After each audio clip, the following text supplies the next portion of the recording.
Je sais par expérience, et depuis très longtemps, que je suis strictement capable de prévoir quelle démarche va s'imposer à moi au cours de l'écriture d'un texte,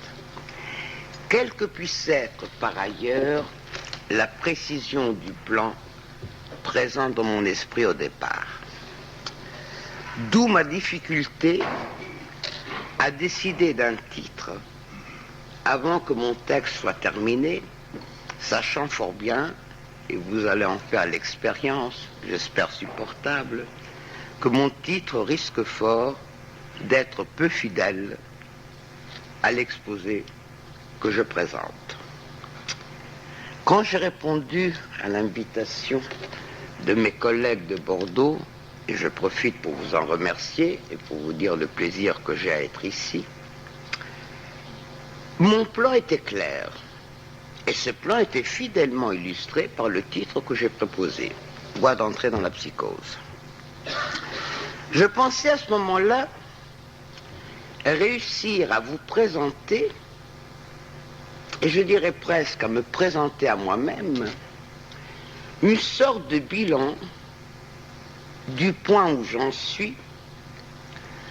dans ma compréhension de la problématique psychotique, ou mieux dire de la problématique psychique dans la psychose, mais tout autant de faire le point sur ma capacité de cerner les points de butée que je ne suis pas arrivé à dépasser. Pour ce faire, j'avais l'intention d'élucider avec vous quelle voie, au cours de l'enfance, doit parcourir le jeu pour assurer à son activité de pensée des points de repère stables qui puissent le mettre à l'abri de ce mode de fonctionnement que nous qualifions de psychotique. C'est avec cette intention que je commençais à écrire ce texte, et je dirais plus, cette intention, je ne l'ai pas perdue en cours de route. Mais en voulant la poursuivre, je me suis retrouvé sur un chemin que je ne pensais pas prendre et qui m'a conduit en un lieu où je ne pensais pas devoir revenir. Revenir, je veux dire, dans cet exposé. C'est-à-dire aux sources de ce travail de mise en pensée par lequel un jeu advient sur la scène psychique. Lieux et sources qui depuis bien longtemps détiennent un rôle d'aimant pour ma propre pensée. Et je me demande parfois si ma pensée n'a pas réussi à renoncer à l'illusion de découvrir sa propre origine. Et si ce n'est pas ça que je poursuis indéfiniment. Mes lieux que je croyais pouvoir laisser de côté dans le travail que je vous présente aujourd'hui. Erreur de jugement d'autant plus étonnante de ma part que je suis bien placé pour savoir qu'à mes yeux, toute possible analyse de la psychose passe par celle des conditions responsables de cette mise en pensée par le jeu de sa relation à lui-même et au jeu de l'autre, mise en pensée que ce jeu de l'autre va qualifier de psychotique chaque fois que cela aboutit à lui proposer une relation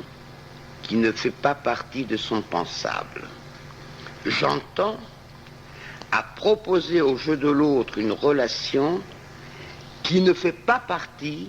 des schèmes relationnels dont dispose le jeu. Un tel présupposé, je veux dire le fait que je sois tellement averti que pour moi il n'y a pas de possibilité de penser la psychopathologie sans, en un certain sens, se retrouver, remettre en chantier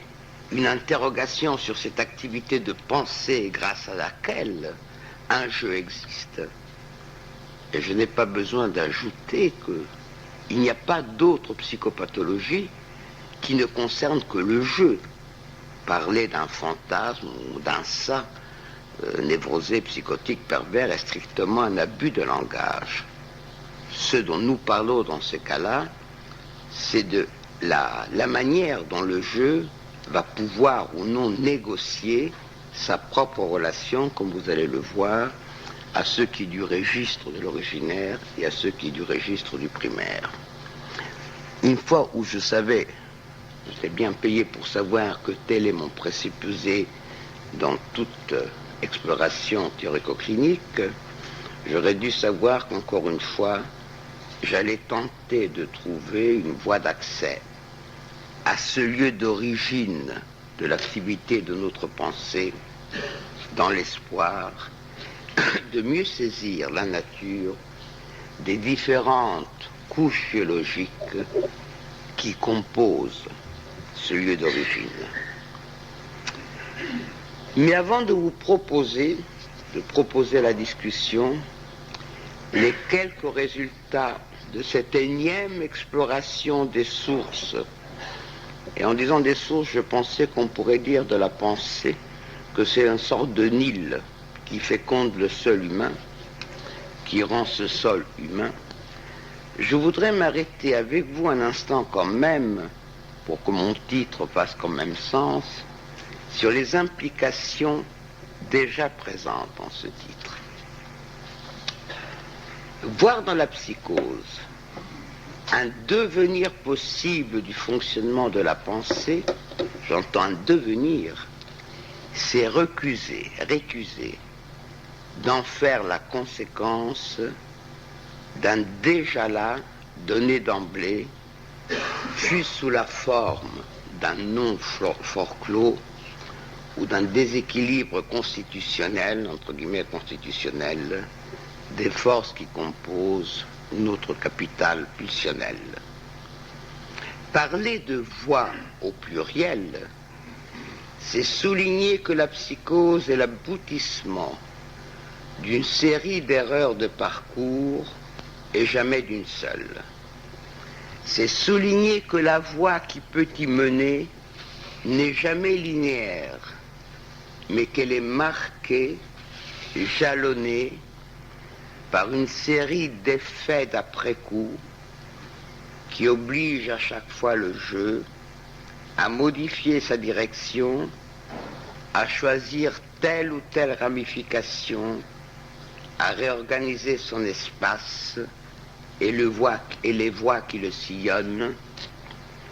tout au long de ce temps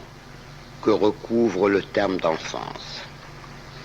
Faire de la psychose une conséquence du travail de la pensée qui incombe au jeu, c'est la situer d'emblée dans le registre relationnel. La psychose est, selon moi, la manifestation la plus éclairante du caractère spécifique, incontournable de tout travail de pensée. Le jeu ne peut penser que des relations. Il est dans l'impossibilité de penser hors d'un champ relationnel. Que l'objet pensé soit lui-même, le jeu de l'autre ou le monde n'y change strictement rien. Ces choses, entre guillemets, ne peuvent faire partie du pensable du jeu, et par là de son investissable, et je dirais plus, par là de choses qui peuvent avoir pour le jeu un statut d'existant psychique, que si le jeu peut penser la relation présente entre lui-même comme agent de l'activité de pensée et l'objet qu'il ne peut saisir que sous l'espèce de la pensée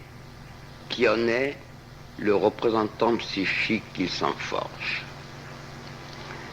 Je dirais que le propre du jeu veut que tout existant ne puisse exister pour lui que si une représentation de mots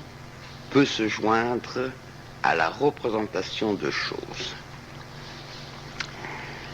Cela est vrai pour tout jeu, pour toute activité psychique, qu'on soit dans le registre de la névrose ou qu'on soit dans le registre de la psychose, ou dans d'autres registres. Le propre de la pensée psychotique est de nous confronter à une mise en pensée du jeu à lui-même et au jeu de l'autre, qui est la conséquence de la mise en forme d'un espace relationnel dans lequel notre propre jeu ne peut se mouvoir. La place où le jeu du psychotique situe le jeu de l'autre, chaque fois que ce dernier est support d'investissement, exclut ce deuxième jeu de l'ensemble des positions identificatoires présentes dans son propre échiquier identificatoire. Pour occuper la place qu'on lui assigne, ce jeu de l'autre ici, c'est le jeu de l'autre, c'est pas le grand autre, je parle bien d'un autre jeu. Le jeu de l'autre devrait disqualifier, abandonner la totalité des repères lui permettant d'organiser son propre espace relationnel de manière non pas identique, cela n'est pas possible, à celui des autres jeux, mais de manière à ce que cet espace soit compossible et cohabitable par ces derniers. Cet abandon, un tel abandon, mettrait fin à la vie du jeu qui ne peut se penser, j'entends, qui ne peut être pour lui-même un support d'investissement, qu'en préservant l'investissement de sa mise en pensée de la relation présente entre lui-même et le jeu de l'objet investi. Mais une telle exigence ne peut être satisfaite que si le représentant psychique que chaque jeu se forge de l'autre en tant que support d'investissement ne met pas en péril le représentant psychique que le jeu se forge de lui-même.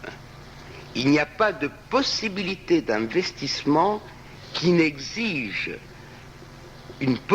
comme présupposé un autre investissement de l'investissant. C'est ce que je disais tout à l'heure en disant que c'est le propre du jeu, de l'activité de pensée, de ne pouvoir penser que des relations.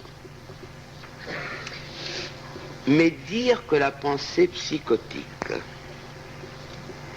témoigne de l'organisation d'un espace relationnel dans lequel notre jeu ne peut pas se mouvoir, dire cela, c'est faire silence sur la cause éventuelle d'une telle organisation et donc sur la causalité psychique à laquelle nous pourrons relier la psychose. Fragilité narcissique, déni de la réalité, forclusion du nom du père, échec du travail de réparation qu'incombe à la phase dépressive, chute devant l'épreuve de la castration, incapacité chez la mère de répondre aux besoins psychiques de l'infance. Vous avez là un échantillon des causalités psychiques auxquelles les différents courants de la pensée analytique relient la survenue d'une psychose. Il est incontestable que la blessure narcissique inflige de devoir renoncer à ce moi idéal qu'on croyait être, ou à minima devenir, que l'abandon d'un fantasme de fusion qui vous assurait l'éternelle appropriation d'un objet conforme à votre désir, que l'horreur d'une castration qui vous exclurait du champ du désirable, la défaillance de la fonction paternelle, il est vrai que toutes ces rencontres confrontent l'enfant à une série d'épreuves contre lesquelles les défenses dont il dispose au moment de la rencontre risquent de se révéler inefficaces. La mise en lumière de la présence universelle de telles épreuves et des conséquences, de leurs éventuelles conséquences sur le fonctionnement psychique, a été et reste tout à fait essentielle pour notre compréhension de ce fonctionnement. Mais ce serait à mes yeux une erreur de croire que nous pourrions de ce fait relier la psychose à un événement psychique survenu à tel moment de la vie du nourrisson ou de l'enfant, en oubliant que les conséquences de cet événement, quel qu'il soit, vont dépendre des interprétations que va lui accoler celui qui l'a subi tout au long de ce temps que nous définissons d'enfance. Et je reviendrai pour plus loin sur ce que définit ce terme, le terme d'enfance, dans une perspective analytique. Et en écrivant cela, je pensais à une expression dont Freud se sert dans le trauma, dans son analyse du trauma et de l'effet d'après-coup, où il explique que ce qui peut donner la valeur traumatique à un événement, c'est, dans l'après-coup, le fait que la trace de cet événement soit insérée dans un autre contexte significatif. C'est le terme dont on emploie Freud. Eh bien, je dirais que tout événement significatif pour la vie psychique, que son éventuel pouvoir bienfaisant ou traumatique pour le devenir du jeu, ne peut se comprendre que si nous pouvions, ce qui est impossible, mais que si nous pouvions tenir présent à l'esprit la suite des autres contextes significatifs dans lesquels le jeu l'a inséré tout au long de ce temps que définit le terme d'enfance. S'il est vrai donc que c'est au cours de l'enfance que se décide pour tout un chacun notre destin psychique, il est tout aussi vrai qu'il n'est pas au pouvoir de l'analyste d'isoler, ni chez le sujet, ni dans l'environnement familial qui était le sien, une expérience ponctuelle qui nous permettrait de dire « et voilà pourquoi votre fille est psychotique ». Le propre de la relation cause à effet dans la psyché, c'est ce qui caractérise cette relation dans le registre psychique, fait que c'est l'effet et lui seul qui peut donner un statut causal à l'événement. Or, cet effet n'est pas fixé une fois pour toutes. Lui-même, l'effet d'une rencontre sera repris, renégocié, réinterprété par l'expérience qui suit. Ce sera au cours de ce long et difficile travail de réinterprétation des expériences vécues et des traces du passé qu'un vécu actuel a le pouvoir de remobiliser, que le jeu va transformer son passé pour en faire la source et la cause de son présent.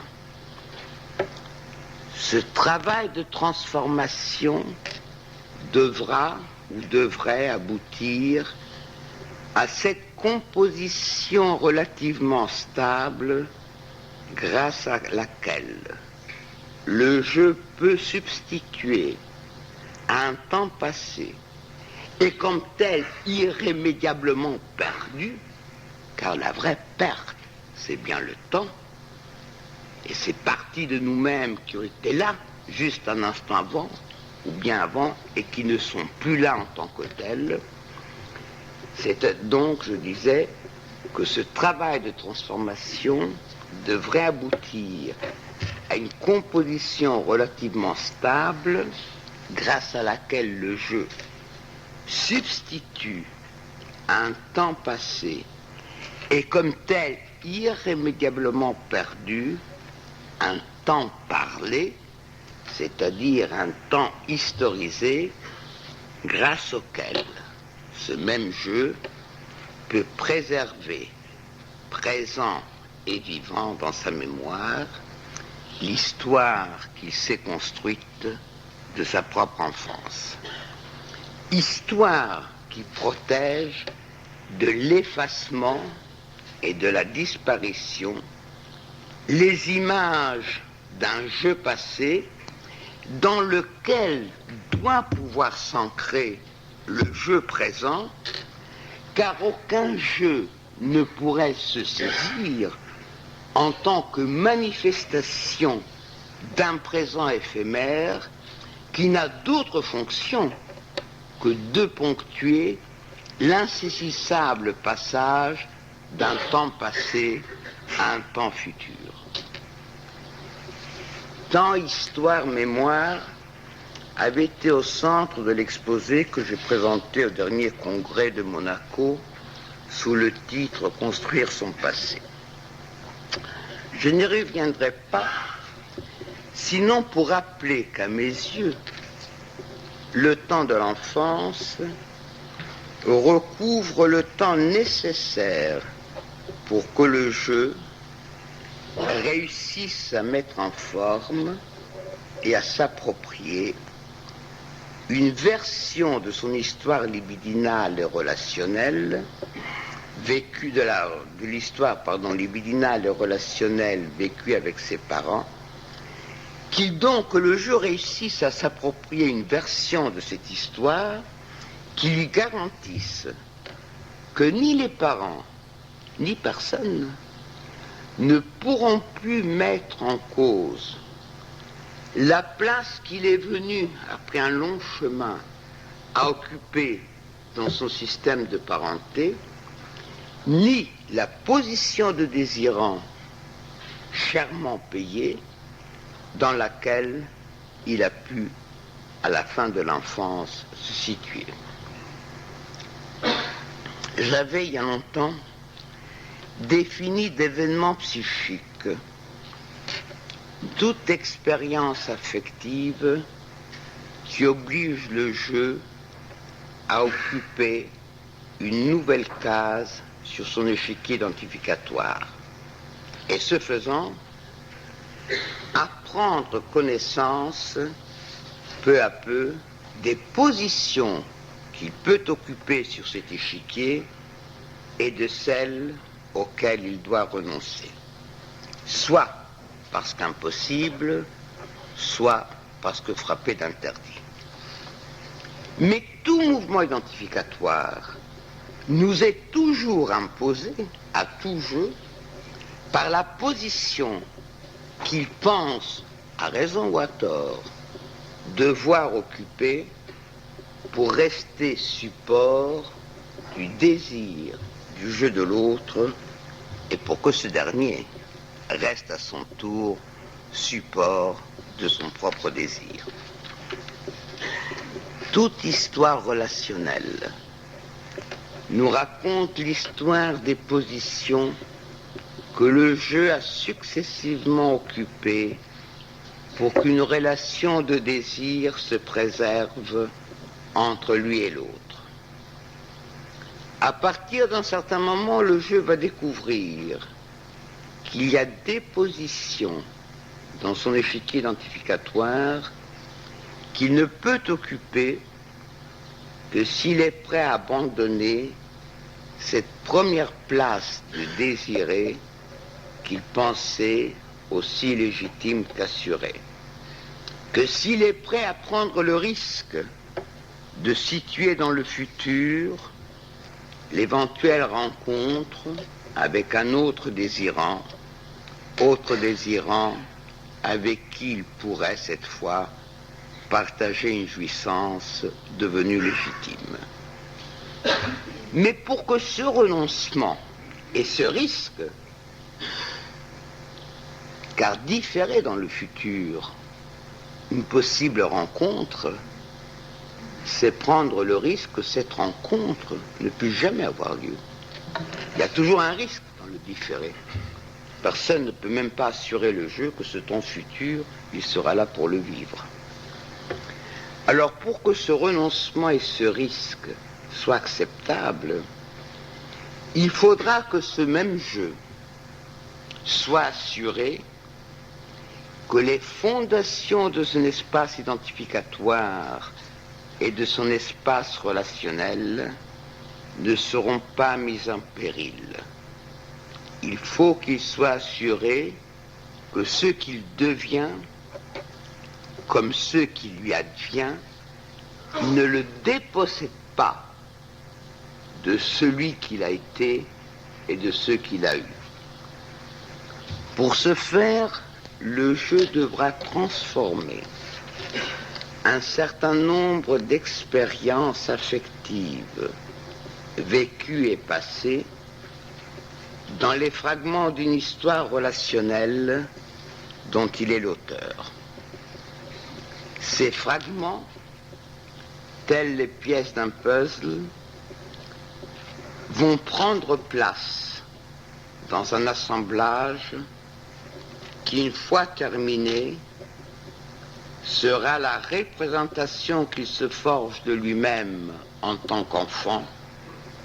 assemblage dans lequel on retrouvera les représentants que le jeu s'est successivement donné des objets support de son désir. Et je retrouve ici, dans un autre contexte, une métaphore qui m'est familière et dont j'ai beaucoup usé, celle du puzzle. Cet assemblage va constituer le noyau central sur lequel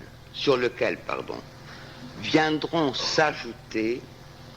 les pièces qui vont accompagner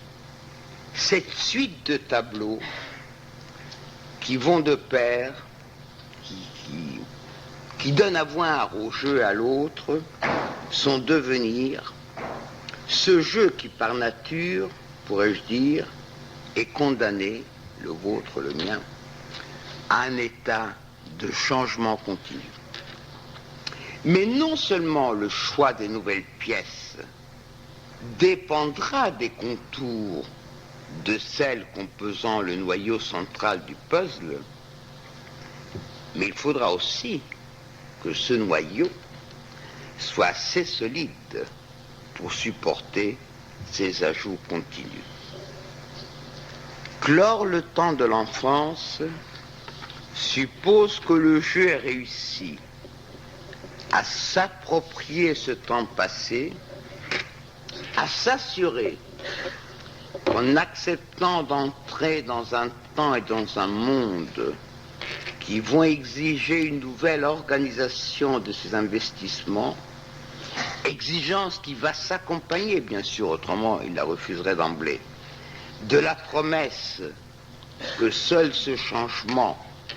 peut lui donner accès à une position de désirant qui ne soit plus frappée d'interdit. Il faut donc que cette exigence, et malgré cette promesse, aille de pair avec l'assurance que ce temps qu'il devra dès lors conjuguer au passé ne devient pas pour autant un temps perdu. Il faut que le jeu soit assuré qu'il reste en possession d'un passé de lui-même dans sa mémoire lui garantit la pérennité, quel que puisse être le devenir de ce passé, voire son effacement dans la mémoire parentale, dans la mémoire du jeu parental. Quant à l'infantile, je dirais qu'il reste levé et préservé dans ce premier assemblage. Comme je le disais, c'est cet assemblage qui décidera des pièces qui pourront s'ajuster à son contour et de celles qui ne le pourront pas. Mais tout ce que je pourrais, ou qu'un analyste pourrait dire sur le temps, sur les conditions qui rendent possible ou non ce temps de conclusion de l'enfance, va dépendre des convictions de l'analyste concernant les facteurs qui ont organisé cet espace de la scène psychique qui a permis à un jeu d'advenir. Jeu qui n'advient qu'en métabolisant en du singulier, en du propre, je veux dire en une matière propre, métaphore bien entendu, ces aliments identificatoires, entre guillemets, si le texte est écrit,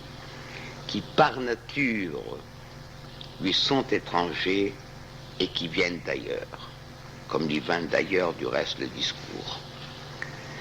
La position du jeu est bien particulière. Il prend place dans un espace psychique préexistant et se trouve immédiatement aux prises avec des forces pulsionnelles qui vont essayer d'asservir l'action du jeu à sa propre visée, à leur propre visée, visée qui reste par ailleurs totalement inconnaissable au jeu. Autre particularité, c'est dans l'espace psychique d'un autre jeu que c'est non seulement passé la gestation de ce jeu qui advient, mais une gestation qui d'emblée prétendait le faire naître sous la forme achevée d'un jeu doué de pensée, ayant connaissance de ses désirs, capable d'investir une relation mère-enfant conforme à celle souhaitée par la première, j'entends par la mère. Ce n'est pas dans son propre ça que se trouve l'origine du jeu. Il n'y a pas, selon moi, on ne peut pas, selon moi, parler d'un jeu ça indifférencié. Mais je dirais qu'il y a une première indifférenciation entre le jeu anticipé, je reviendrai longuement tout à l'heure, ce jeu anticipé est porté en gestation dans la psyché du jeu maternel, qui a donc une première indifférenciation entre le jeu anticipé et le jeu qui advient. Indifférenciation qui va durer pendant un certain temps dans la psyché maternelle, alors que le jeu, dès son avènement, ne peut être et ne peut exister que dans l'écart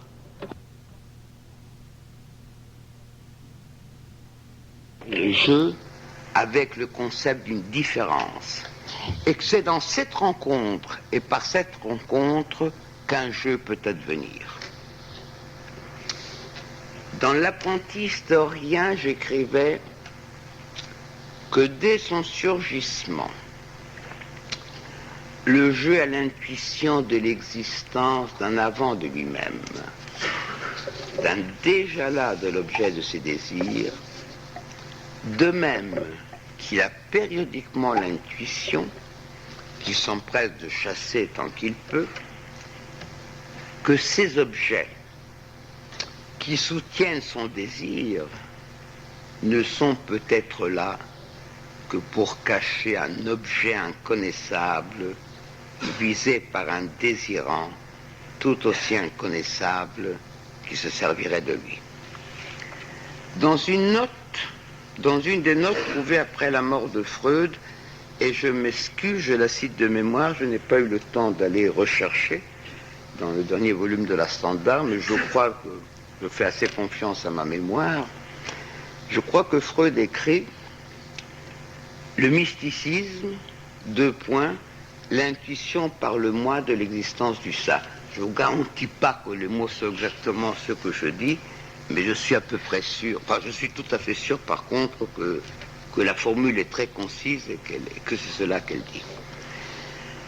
Or, qu'est-ce que c'est l'expérience du mystique? Sinon celle de sa rencontre avec le désir de Dieu et par là avec la source toute puissante du désir humain. Confronté à l'intuition de la présence en lui-même d'un inconnaissable, le jeu n'a d'autre recours que d'y substituer un désir qui viendrait d'ailleurs. Et j'ouvrais ici une parenthèse. Je ne crois pas que ce soit une parenthèse, je trouve assez bien dans le fil de ce que je suis en train de vous dire, pour remarquer qu'il y a un paradoxe chez Freud dont il faut bien mesurer le poids et la richesse. D'une part, l'affirmation, je citerai tout à l'heure un petit passage de l'abrégé qui me paraît d'autant plus important parce que quand même l'abrégé est écrit entre 37 et 38, donc c'est quand même un texte écrit par Freud à la fin du parcours de cette quête théorique et clinique qui était la sienne. Paradoxe donc entre d'une part l'affirmation que ce qu'on pourrait appeler l'ombélique du désir, comme Freud parlait de l'ombélique du rêve, c'est-à-dire que l'ombélique du désir, soit le ça, est inconnaissable, ça qu'il faut séparer bien sûr de ce qui est du registre de la constitution de l'inconscient formé par le refoulé, bien entendu, celui-là on peut le connaître, enfin, si la chance nous sourit, mais de l'autre, paradoxe entre l'affirmation que le ça est inconnaissable, mais de l'autre, que va faire Freud et tous les analystes après lui, sinon tenter de se rendre connaissable ce ça, et quand Freud essaie d'aller à la limite de ce qu'on pourrait dire pour donner sens, pour se le rendre connaissable, qu'est-ce qu'il va mettre, qu'est-ce qu'il va trouver comme hypothèse, si je puis dire, originaire? C'est d'y voir la transcription d'un premier désir qui aurait accompagné rien moins que le passage du monde minéral au monde animal, ce que Freud écrit sur la pulsion de mort, et d'y voir les traces de cette deuxième figure du désir qui n'aurait été rien moins présent que lors du passage du monde pulsionnel, du monde de la horte, au monde culturel, au monde social.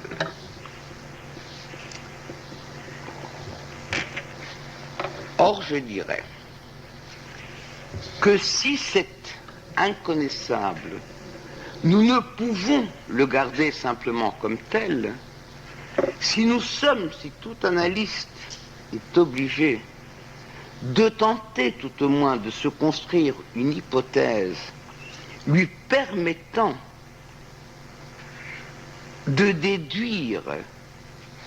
de penser ce que pourrait être, même s'il sait qu'il y a un point d'interrogation qui persistera, l'organisation de ce creuset pulsionnel, de ce creuset qui nous permet d'être, qui est le ça, c'est pour le fait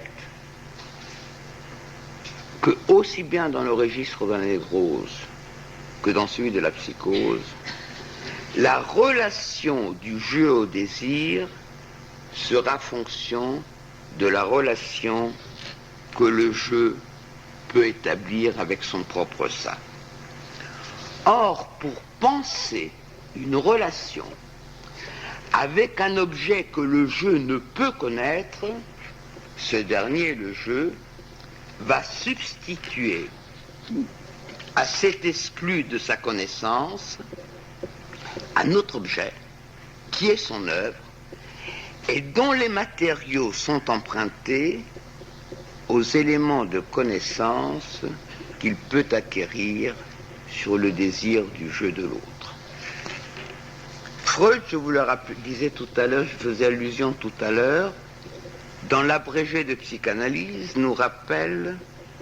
qu'il n'est pas au pouvoir de la connaissance humaine de découvrir l'état réel des choses. Car, dit-il, nous sommes obligés de traduire toutes nos déductions dans le langage même de notre perception des avantages dont il nous est à jamais interdit de nous libérer. Et il termine ce paragraphe en écrivant « La réalité demeurera jamais inconnaissable ». Et Freud continue en faisant une analogie entre la démarche scientifique et la démarche analytique, obligée, elle aussi, la démarche analytique, à renoncer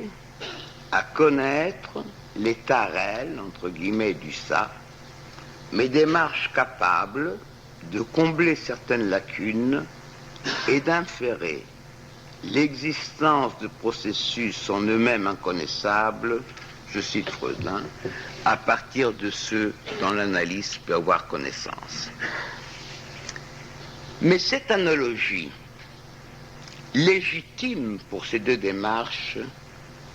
ne tient pas si on s'interroge sur la relation du jeu avec son monde psychique. Que l'apparente solidité d'un corps soit la conséquence des limites de sa vision, le jeu est prêt à l'admettre, sans que ça lui pose de problème majeur. À l'inverse, quand il se penche sur lui-même,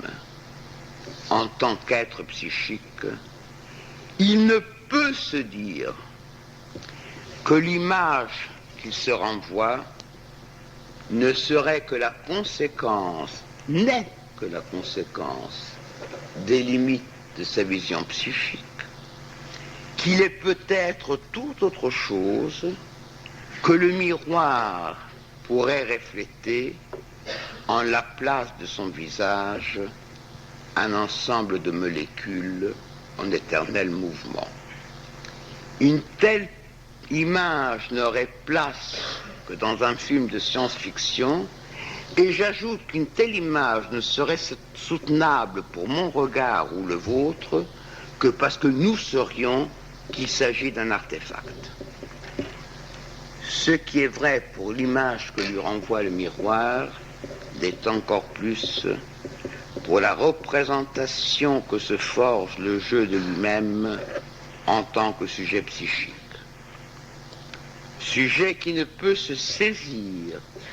qu'à travers le désir qu'il poursuit ou tente de refouler, dont il revendique à grands cris la satisfaction ou qu'il cache, désir dont il fait sa gloire ou qui alimente sa honte et sa culpabilité. Une chose est impossible au jeu, relier son désir à une origine, à une visée inconnaissable, pour n'y voir que la manifestation de forces qu'il ignore et qu'il ignore, ce qui redirait le jeu à n'être qu'un pantin auquel on impose aussi bien les gestes que les réparties.